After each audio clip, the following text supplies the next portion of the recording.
good evening. And it's Donald and Jordan here. And we're here to talk about what is going on in North Georgia right now.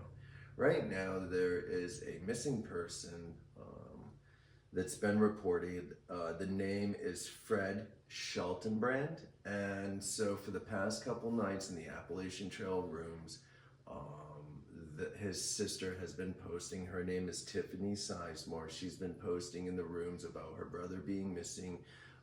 He is having an episode right now. He could be, what is he, bipolar, manic depressive or something. He's got some stuff going on anyways.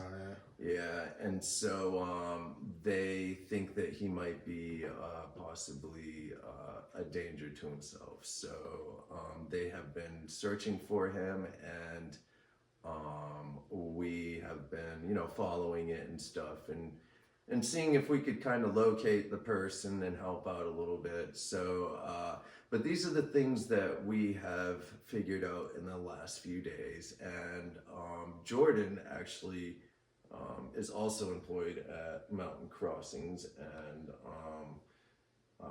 a few days ago, the man passed through. It was Thursday. Last Thursday, a week ago. The 16th, correct? Yeah. Thursday. That's when Brant was there Actually, Brant was there, so he was working with me and Bill that day, and he was waiting there, I think, when Bill showed up, and he asked him, trying to ask questions, what he's doing, where he's going, and he didn't really want to give up too much information. So what was going on with the guy, though? Was he equipped well, or did he not have any gear? It seemed like he even walked down there just with nothing, really, just what he's wearing, maybe. I think carrying another shirt he was wearing, maybe. So did he have it like draped over his shoulder?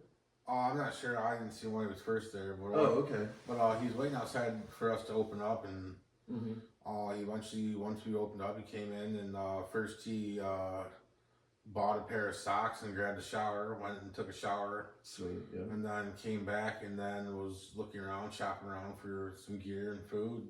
And then once he was finally set up, he came to check out, and he had about $600 something worth of food and gear, and he thought there was more money on the card than there was, so he only had like $400, so he had to put some stuff back. Was it gear that he put back, or was it food? He put some some stuff, a stuffed dry sack back. He had a lot of food, like he was gonna be out there for a while. Was it all dehydrated stuff, or was it like the ramen noodle? There's some ramen noodles. There's some tuna packets. He had like about 12 ramen noodles, 12 chicken packets. A bunch of the Nor's sides. Yeah. How many days worth of food do you think it was, man, for a hiker? Because from what I understand, also, and he had a bunch of oatmeal too. So because he could have been like, depends on what he's eating, but maybe if he's eating like breakfast and dinner, at least it's 12 meals a piece probably at least. Oh right, dude, sweet. So that's like 12 days worth of food. Yeah, maybe around that, and maybe more if you're careful. Yeah. Well, he put back a bunch of food to get the cost down, and then a few other things. But he definitely kept the pack. He kept the sleep. So he got a backpack. Yeah, he got the backpack. He got the sleep pad, I believe. So he got a sleep pad. A backpack. He bought like a stove and pot and some fuel. He kept that. Some nail clippers. This dry sack. He put all the food and stuff in. That's what I can remember. So he hiked in 2004, I believe. Yeah, that's why he hiked the trail. So him hiking in 2004 is a different era, and it was a different style of hiking. Do you think that he was kind of packing kind of like someone would back in 2004 or the earlier days? Or do you think he was packing for like today's style of hiking, the UL style, or be as light as you can? Do you think I don't think he was really worried. Worried about weight. He just I think he was just more on a budget too, so he wasn't trying to spend too much because the Big Agnes packs are actually 40% off, so he actually got a Yeah. pretty good pack Mhm. for a lot less. So he's trying to not spend too much. What size pack was it? I believe it was 64 liter. So it was a pretty big pack. Okay, yeah, definitely. So it was 40% off. And sweet.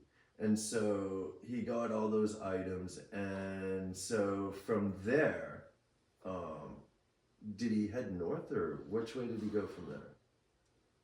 I believe we didn't see exactly, but when I went to go clean the bathrooms, it seemed like he came back down off of Blood Mountain and didn't even flinch to stop there again. So I believe it was him. I've seen the backpack passing through. Right.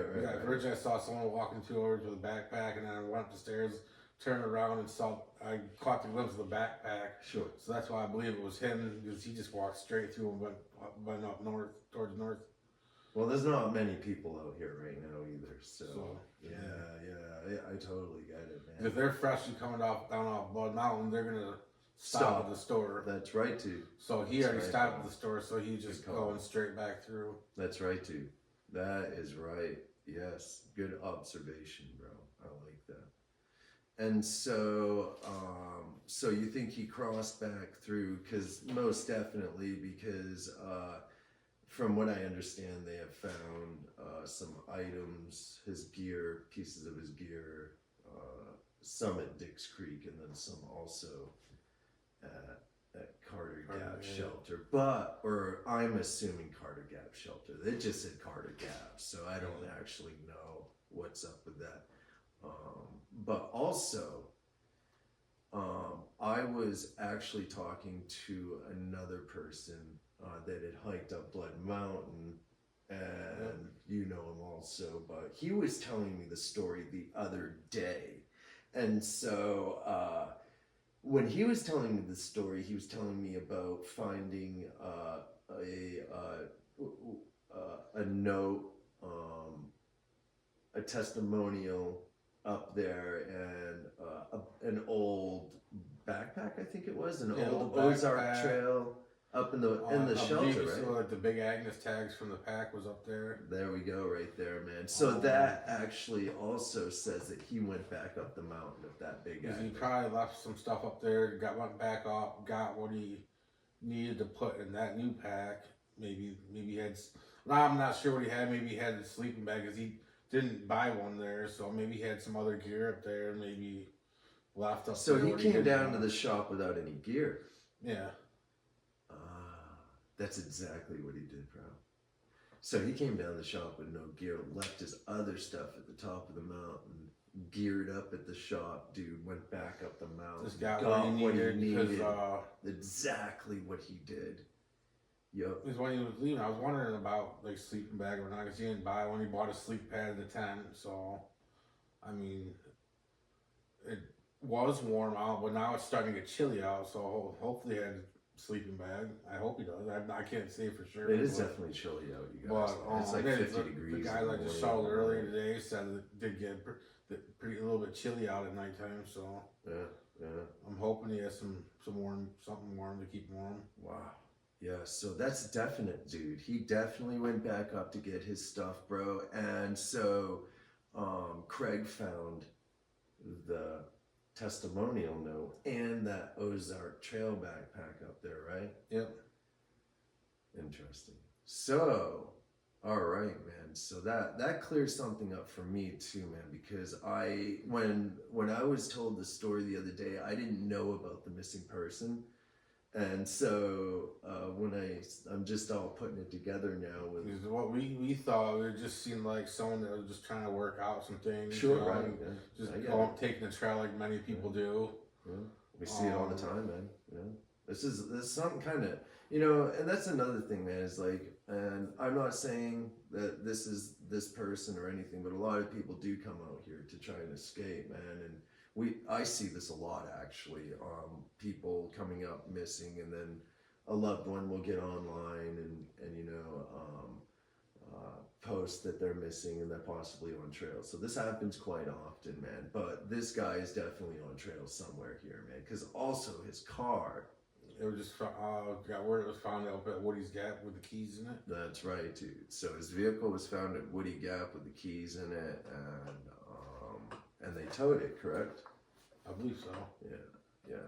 All right, man. So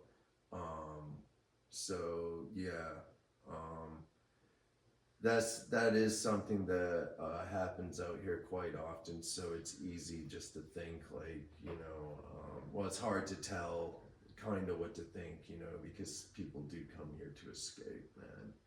And so yeah, so they found the note, the backpack, and then they brought it back down the mountain and put it in the hiker box, I believe. Yeah, correct? I believe so. Yeah, and so that's about it at Mountain Crossings, huh? Yeah. Yeah. So that's the information that we have going on there, and that's like first-hand information, pretty much. That's what's going on in Neel Gap. Bill talked to the mother, the sister in Florida, and probably the sheriffs around here. Sure.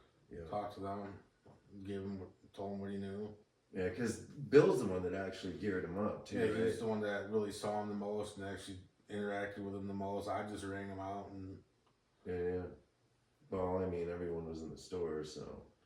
But yeah, so and then today I actually had a southbounder that had called me up for a ride. She's getting ready to end her hike, and she wanted a ride back to Atlanta, but she was in Clayton.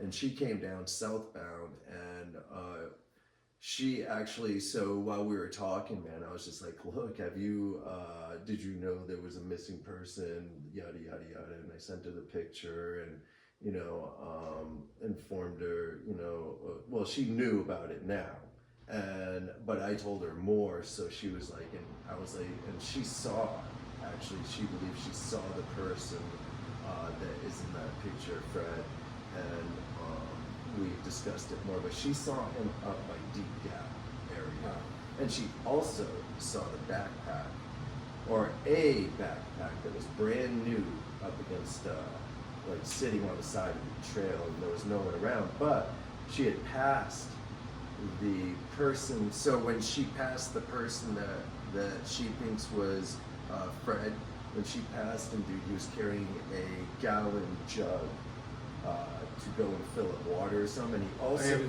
I remember him saying, I asked him about a filter, and it makes sense because he said, I don't filter my water. He had a gallon jug. So he had the gallon jug just to fill it up and get Very water. interesting. See how I that forgot all about kinda that. comes together? I completely forgot about that. Very interesting, dude, because she specifically said that when she walked past, dude, he said hi and was in good. She said he was all right, dude, and she also said that he was carrying a gallon jug, he had khaki pants on. I can't remember what she said the shirt was, but she said that he had also something draped over his shoulder.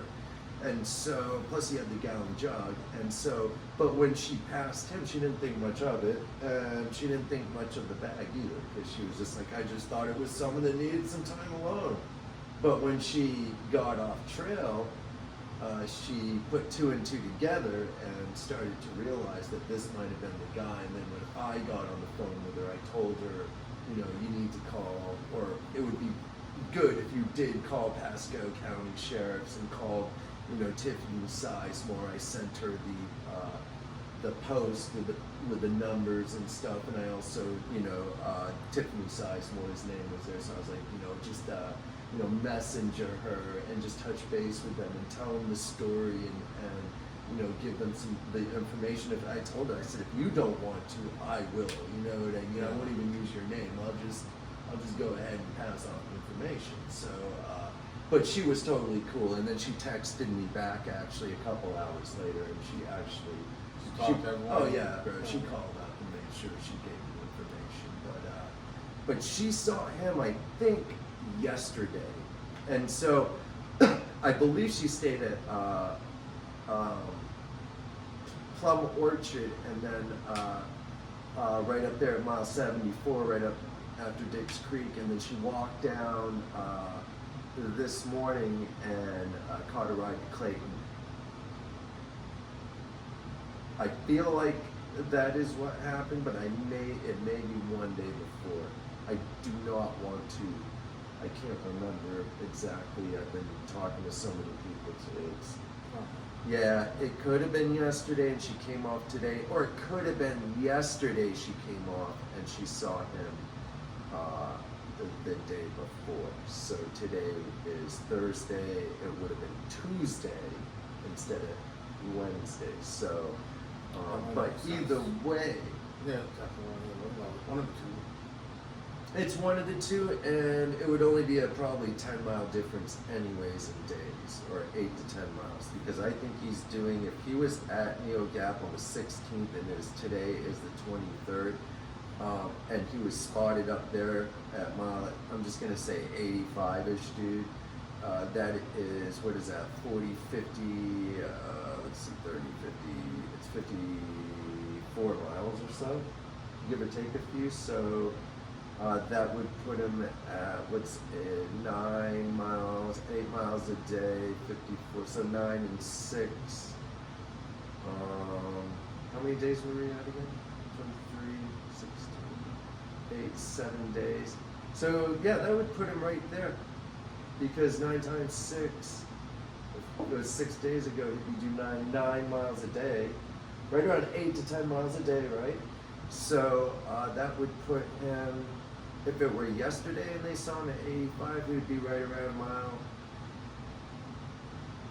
Mooney Gap-ish, dude, or like Betty Creek-ish, man, mile 97-ish, let's just say.